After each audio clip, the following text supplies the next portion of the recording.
नमस्कार मंडळी, सध्या पितृपक्ष सुरू आहे. यालाच आपण शुद्ध मराठी भाषेमध्ये श्राद्ध पक्ष, महालय, महाळ अशा वेगवेगळ्या नावाने ओळखतो. 7 सप्टेंबर 2025 भाद्रपद पौर्णिमेला श्राद्ध पक्षाची सुरुवात झाली होती.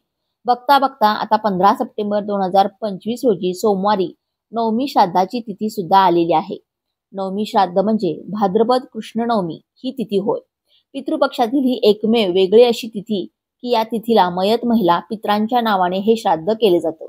या श्राद्ध तिथीला अहेव नवमी, सौभाग्य नवमी, आई नवमी, मातृनवमी यासारख्या अनेक नावांनी ओळखले जाते.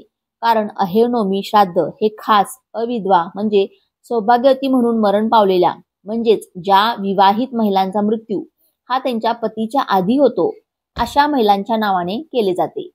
या व्हिडिओमध्ये आपण अविधवा नवमी श्राद्धाची सर्व माहिती पाहणार आहोत.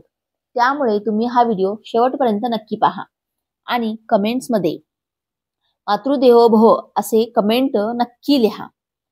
सुरुवातीला आपण याच संबंधित विचारल्या जाणाऱ्या काही महत्त्वाच्या प्रश्नांची उत्तरे पाहूया. बघा, भरपूर वेळा अनेकांच्या मनात अशा शंका असतात की मयत स्त्रियांच्या नावे श्राद्ध का केले जात नाही. तर याचे उत्तर असे आहे की मयत स्त्री ही सौभाग्यवती गेली असेल तर पितृपक्षातील नवमी तिथी हे तिचे अविधवा नवमी श्राद्ध म्हणून केले जाते. मयत स्त्री जर विधवा गेलेली असेल तर तिचे श्राद्ध हे तिच्या मयत पतीच्या श्राद्ध तिथीलाच केले जाते. तिची पितृपक्षामध्ये वेगळी अशी तिथी केली जात नाही. एकाच तिथीला मयत दोन्ही पती पत्नीचे श्राद्ध केले जाते. भलेही ती विधवा महिला कोणत्याही तिथीला मरण पावलेली असेल तरी सुद्धा त्या स्थितीला केले जाते. दुसरी शंका अशी असते की जर एखादी मुलगी कुमारिका वयामध्ये मरण पावली तर मग तिच्या श्राद्धाची तिथी कोणती. तर बघा, कुमार अवस्थेमध्ये म्हणजेच लग्न होण्यापूर्वीच एखादा मुलगा किंवा मुलगी मयत झालेले असतील तर अशांची श्राद्ध तिथी ही पितृपक्षातील पंचमी असते. या तिथीला कुवार पंचमी श्राद्ध असेही म्हणतात. भलेही ते मयत झाले त्या दिवसाची तिथी कोणतीही असली तरी अशा व्यक्तींचे श्राद्ध हे पंचमीला केले जाते. पंचमी श्राद्ध हे खास कुमार कुमारिका म्हणून मरण पावलेल्या लोकांसाठी असते.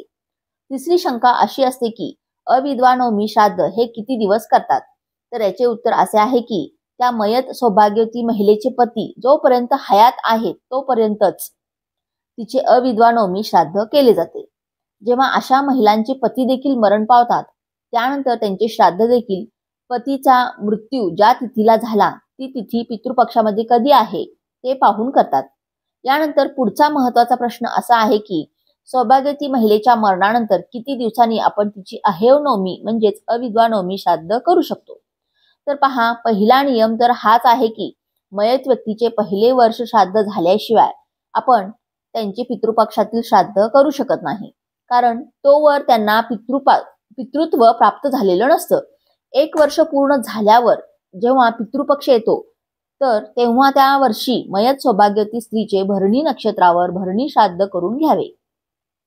त्यानंतर दुसऱ्या वर्षापासून त्यांचे पितृपक्षातील नवमी तिथी म्हणजेच अविधवा नवमी श्राद्ध करत जावे. एखादा विवाहित पुरुष जर नवमी तिथीला मयत झालेला असेल तर त्याचे श्राद्ध सुद्धा पितृपक्षातल्या नवमीला करावे. अविधवा नवमी श्राद्धाला काय काय करावे.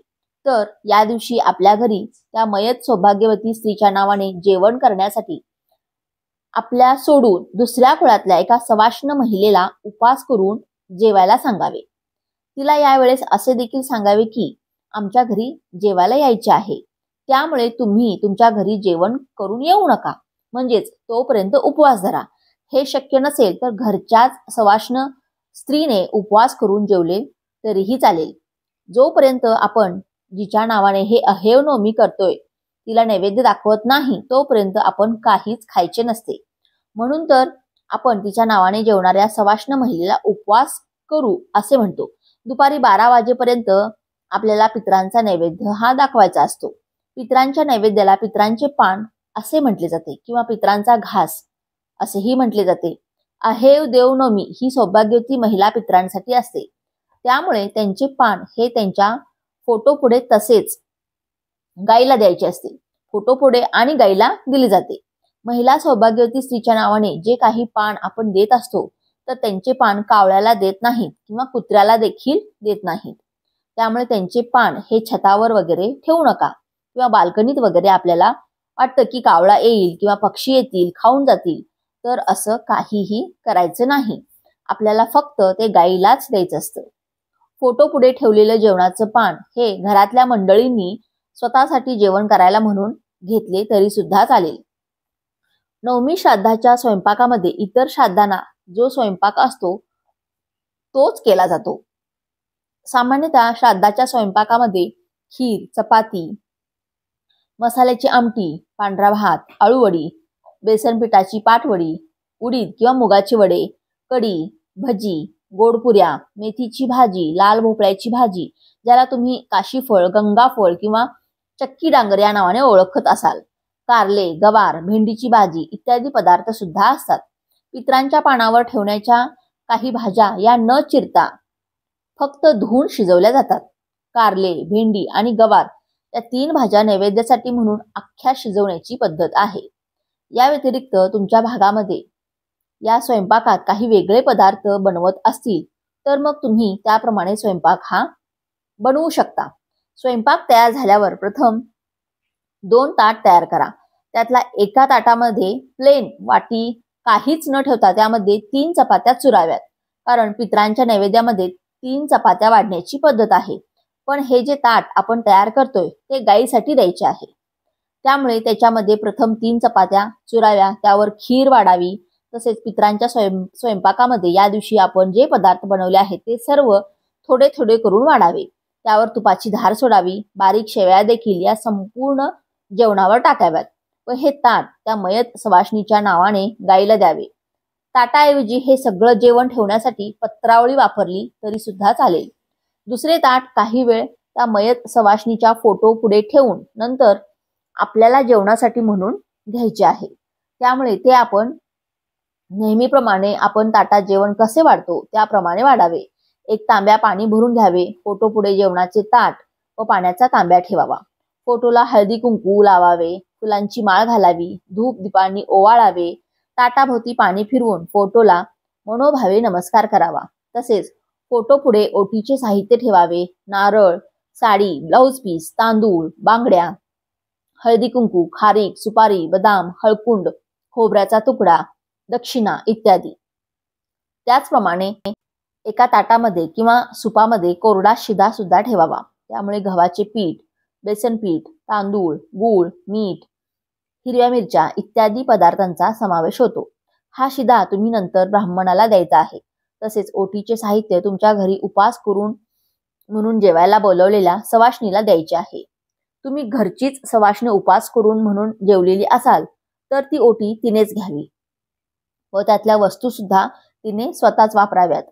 घरात मयत महिलेच्या फोटोसमोर किंवा घराबाहेर एका भांड्यात थोडा गौरीचा विस्तव तयार करून त्यावर भात, तूप, गूळ हे पदार्थ थोड्या थोड्या प्रमाणामध्ये ठेवून त्या विस्तवाच्या उलट दिशेने गोलाकार पाणी फिरवावे.